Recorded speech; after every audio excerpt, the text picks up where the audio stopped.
bonjour, bienvenue dans cette vidéo. Dans cette vidéo, je vais vous parler de la théorie de Do et des fractales. Parce que la théorie de Do seule, c'est une bonne chose, c'est 50% on va dire de la compréhension des marchés, mais à côté de ça, il faut ajouter d'autres aspects.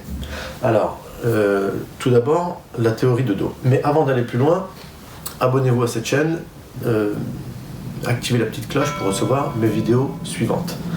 Alors, la théorie de Do. Vous avez, peut-être que vous avez déjà entendu parler de ça, sûrement, si vous vous intéressez à la bourse, vous avez une phase d'accumulation. Dès on casse les précédents plus hauts, on entre dans des vagues successives haussières. Puis on redescend, après avoir cassé une phase de distribution, puis on redescend. Donc la théorie de Do, vous avez des plus bas de plus en plus haut et des plus hauts de plus en plus haut. C'est un des principes de la théorie de Do qui dit que le marché évolue par vagues successives. Ensuite, un deuxième principe, enfin c'est le même principe, mais il est disséqué en trois principes, c'est que le marché évolue en phases. Donc vous avez ici une première phase, une phase qui évolue en latéral, c'est l'accumulation. Vous avez des acheteurs, des vendeurs, le marché, on ne sait pas très bien où il va, mais une fois que ça casse, on monte. Et ici, c'est la phase de distribution. Donc, distribution, vous avez des acheteurs, des vendeurs, on achète, on vend, c'est pareil, on ne sait pas où ça va. Et dès qu'on casse les plus bas, on rentre dans des phases, dans une tendance baissière. Tendance baissière, point bas, de plus en plus bas, point haut, de plus en plus bas. Tendance haussière, tendance baissière. Maintenant, lorsque l'on connaît ça, on peut par exemple déterminer une tendance. Le principe des fractales.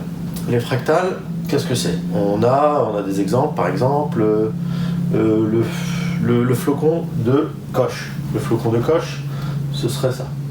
Donc, ça représente ça, puis un autre triangle. Voilà, ça ressemble à une étoile de David, puis on reproduit les mêmes triangles sur les petites ramifications, voilà, comme ça, je les fais tous, comme ça vous allez comprendre. Très bien. Ensuite, sur les petits triangles qu'on a rajoutés, encore des petits triangles. Et ainsi de suite, on reproduirait le même schéma comme ça à l'infini.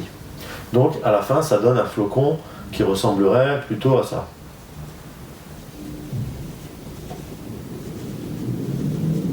Voilà, moi je ne l'ai pas très bien dessiné, mais c'est ça, c'est un flocon de coche. C'est un des exemples de la théorie fractale, des fractales.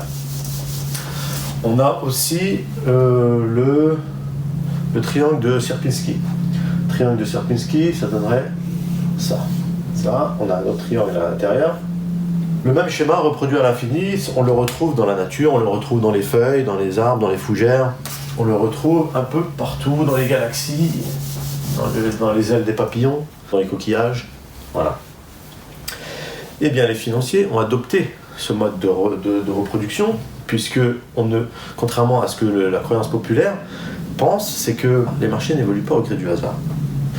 Donc, comment ça se traduirait les fractales sur une première hausse ? Alors, je reproduis cette première hausse ici. Voilà, donc on reproduirait le même schéma sur cette hausse.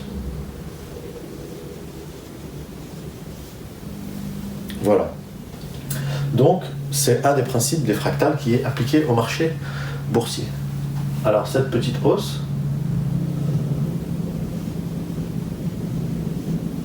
voilà ce que ça donnerait, et ainsi de suite, avec des variations, bien évidemment. Donc, une fois que vous avez compris que les marchés financiers évoluent de cette manière et que les schémas se reproduisent sur les plus petites unités de mesure, vous comprenez pourquoi on en arrive aux unités de temps. Pourquoi on vous dit qu'il faut utiliser par exemple 3 unités de temps ? Eh bien, parce que vous avez la phase majeure, les phases secondaires et les phases tertiaires qui représentent une petite variation de la phase secondaire. Voilà la théorie de Do appliquée au fractal. j'espère que cette vidéo vous a plu. Si ça vous a plu, n'hésitez pas à mettre un petit pouce. N'oubliez pas de vous abonner à ma chaîne pour recevoir mes prochaines vidéos. Et je vous dis à très vite pour de nouvelles vidéos très instructives. Allez, ciao!